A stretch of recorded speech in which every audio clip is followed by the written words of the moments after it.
Aloha, beautiful souls, and welcome back. It is so good to be back with you. I've been waiting for this moment for almost 10 months. So I have a massive field report to share with you all, where I've been, what I've been up to, essentially an immersive deep dive into the matrix realm, the human realm, all of those different systems of business and commerce and working directly with the public. Also, karmic twin flame partnerships. And I don't know about you guys, I'd love to hear. But last year, being the year of the snake and then wrapping that up this year in February, probably one of the most intense years of my life. So essentially, in May of 2025, I was told you're going to get a job out there and you are going to essentially have this as a stepping stone to kind of network and to get out into the community. And you're also going to meet the love of your life. And I was like, yeah, okay, universe, love of my life, sure. Well, plot twist, it turns out to be nothing or nobody outside of myself, right? And so we're going to get into it. But being a nine completion year as well is massive. And I would love to hear about your experiences. What did you observe that you were completing at an even greater level, an even more visceral level? Because we have a lot of intellectual knowledge, and then there comes time to apply it, right? To take it out into the world, out into the wild, and deal, to go even deeper, to integrate. And that was my opportunity. I received the most profound activations and initiations. And honestly, it was so fucking exhausting to apply what I've learned, what I share on a whole deeper level out there in the wild, in the public sphere. Seeing, engaging with hundreds of people a day, being in a business that to me was the size of a coffin with my field, and there were no windows. So you couldn't open any windows and circulate the energy. The manager there was sensitive to smells, so we couldn't really sage or smudge to clear the energy, so to say. It was so gnarly and so amazing. But every day I would come home, I would want to come on so badly here. I would want to share so much, and I was exhausted. I saw just how much light it takes to go out there into some of the most distorted density that one could be aware of. And it was all I could do to come home, feed myself, and go straight to bed. I'd put my feet up against the wall, elevate my legs, elevate my feet. It was 8-hour days of running around, constantly pulled in multiple directions. I was a manager at this business, assistant manager position. So not only are you engaging with the customers directly, you're, finding solutions to problems, you're running back and forth, back office, back out onto the sales floor, dealing with customers, um, also dealing with the energies of the other employees. And so, what I want to talk about is the completion codes that I received have to do with a relational experience with our outer world and how that reflects the inner world, how to then depersonalize and transcend all of that personalization of the experience to then anchor your divinity into all of these different pockets of engagement and interaction with the public. So, my focus, I'm actually going to make this a series because each topic is so massive, so that look out for that. That's coming. It's going to be a series of 3 topics. Unstable housing and securing housing in your environment and transcending all of that instability, right? Because when you come into New Earth, everything is different. The old rules don't apply. The old ways of creating, you could say manifesting, none of those apply, right? We have a much higher standard that is demanded upon us for us to rise, which means that we have to dig deep, go deep within and see where are the separations, where are the distortions, right?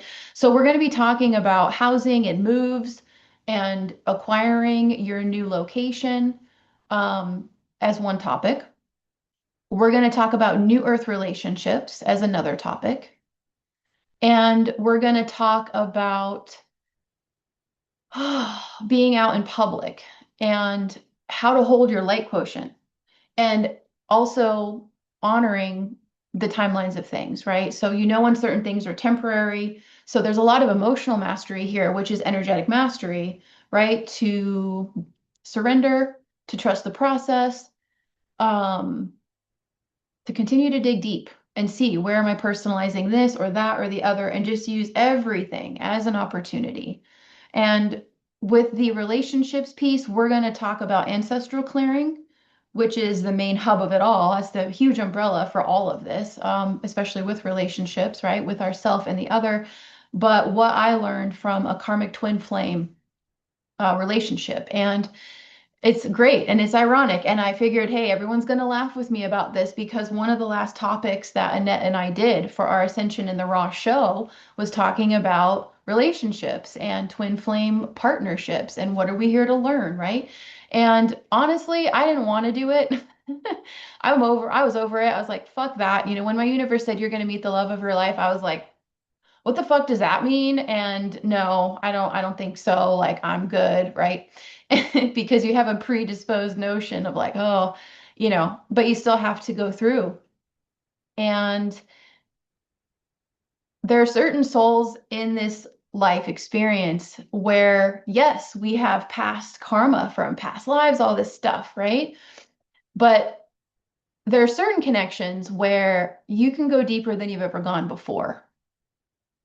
And those are the ones where the deepest work can happen, right? They're also the ones that, for a certain amount of time, are the hardest to let go when you know that that timeline is expired, when you know it's time to part ways, right? Because the connection is so deep. So you have to work through the attachment, right? You have to work through the fantasy of the projected story, all kinds of stuff, because we have to come back, look at the facts, right? Depersonalize, just look at the facts and see what's actually possible, what's actually real in this now, and what is this soul capable of this in this now.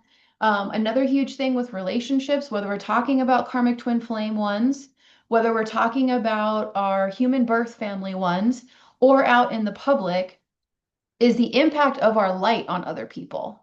Because a lot of times our light triggers the fuck out of people. They don't know.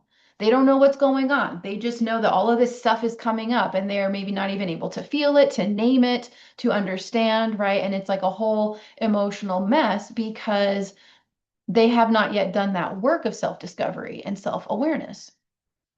And so, on that note of relationships, I want to share, you know, Annette has these amazing oracle cards that she made, and I pulled some, and it was so good.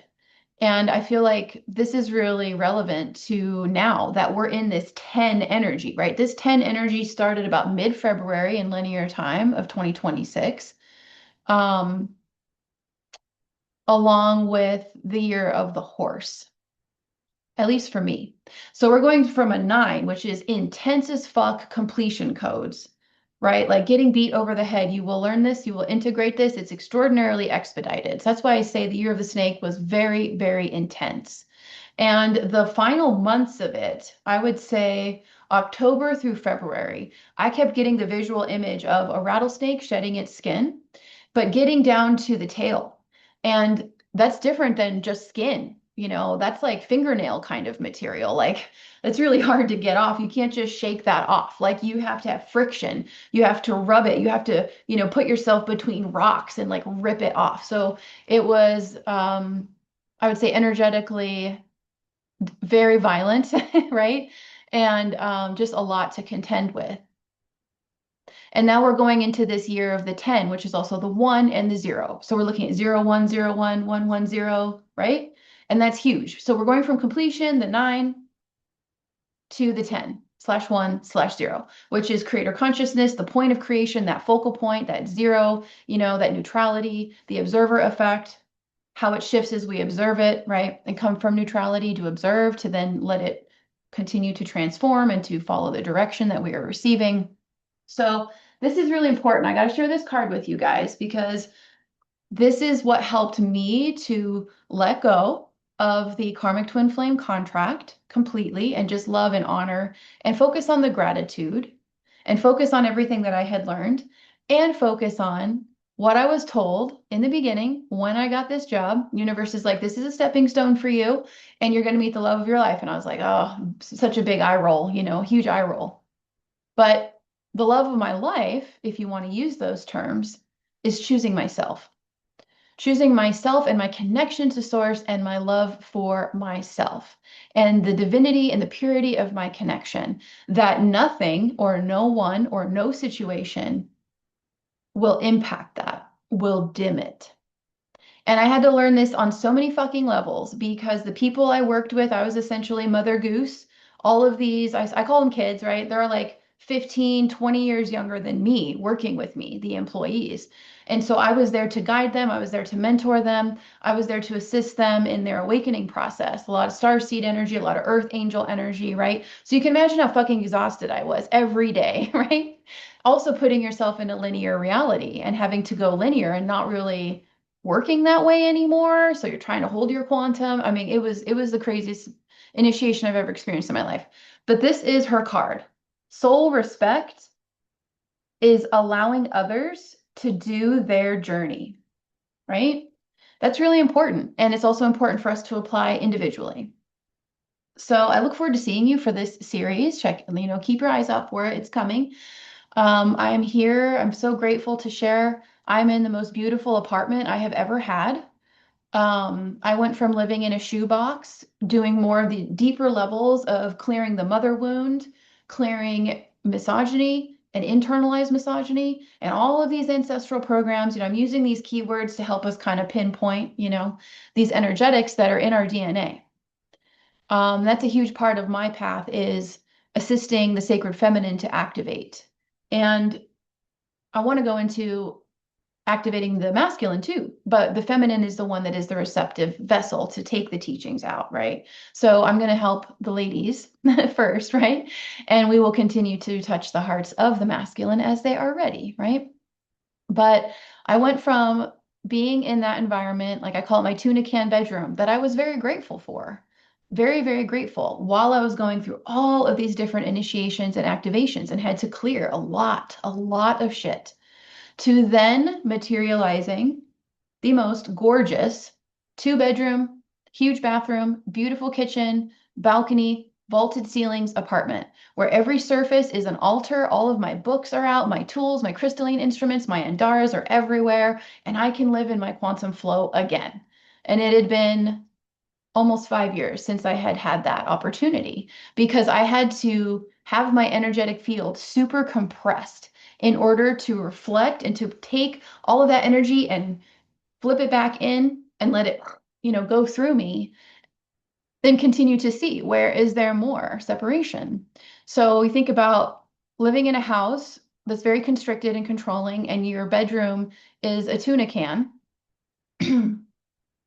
And then going every day to a job, to a physical business on a matrix schedule, no matter how fucking tired you are, no matter what's going on with the solar flares, right? And it was the most challenging for my light body ever, ever, ever, ever to hold that. And I call it the coffin because that showroom floor was very tiny, a very tiny rectangle where you were in close proximity with customers, and you're rolling them in and out, right? Helping them get their merchandise, and then they're out. And the employees there, a lot of the employees were there for years. They're very disgruntled.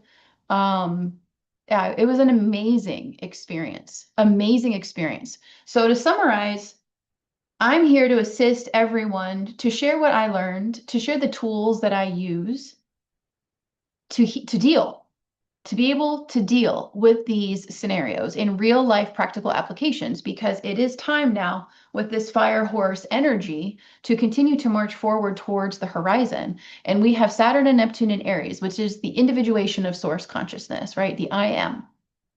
And taking everything that we have learned and we have talked about over the years, that's all level 1, essentially. All of my work, I realize this, all of my work prior to this now is level 1 of sharing how I achieved, how I arrived, how I built new earth within myself in heart-centered consciousness, right? Now we're in phase 2. This is a more intense level because we can't just know it intellectually. We have to apply it out in the field now. So that's what I'm here to assist you with. And I'm offering a special on sessions. I have been able to maneuver and rearrange my reality so that I have more accessible sessions for people. It's 144. Not bad, right? So I'm going to put a link in the description box below to encourage you if you are feeling like I need some clarity on this. I want to have an expanded perspective reflected with me on what are these energetic dynamics? What am I really dealing with here, right? Because when we're emotional and our nervous system isn't regulated with what we're dealing with, we can't really deal. We're just overstimulated and overwhelmed, and you can't see from an expanded perspective. So in the sessions with me, you learn not only how to anchor yourself and really be rooted here and now, but to regulate your nervous system, because that is going to be the key going forward. The energy is only going to intensify, right? And a huge part of all of this was also finding my new voice, because when I would think, oh my gosh, I miss my channel, I miss my people, I miss doing my service work online, and then I would be like, well, what would I even fucking talk about? I don't have shit to talk about. I have already said it. I've already said it to death. I have shared all the different processes of how to get to New Earth. So now it's time to live it. Now it's time to apply it, right? And if you're feeling ready, reach out. I can't wait. I can't wait to work with you. But finding your voice. I had to find my voice, not just the topics to discuss. It took almost 10 months while going through all of this, while dealing with all of this, while going through distortion, working through it, activating, seeing where people are still too much in their human ego. They can't hold the light for very long. They can do it with me in the field with me. And then as soon as they go out somewhere else, they forget it. They can't hold that light, right? And that's why building our light quotient is so strong. And the first step to that is nervous system regulation. And there are a variety of ways to regulate our nervous systems, right? Also, just to share, I am on TikTok. I fucking love the TikTok community. They're amazing. And I'm also on Instagram. So where I am now, finding my voice, finding new outlets of just showing up. No pressure. Just show up and talk and share what I have to share from my lived experience, right? So I'm doing that on a variety of platforms because it's time. And many of you that have been with me on this channel, the intent of this channel was to encourage conscious leadership, self-development, ascension, the descension of the soul into the body, right? And getting ready to step out, show up. And now we have all this Aries energy. It is beginning. It is beginning. So I'm also mentoring individuals who are here ready to step into their conscious leadership. And it takes an immense amount of personal development first to be able to do that, because it's scary as hell to come out online, you know? I know it was for me. So thank you for joining me. Happy 2026. And let's fucking go. I will see you for the next videos in this series. All right. Aloha.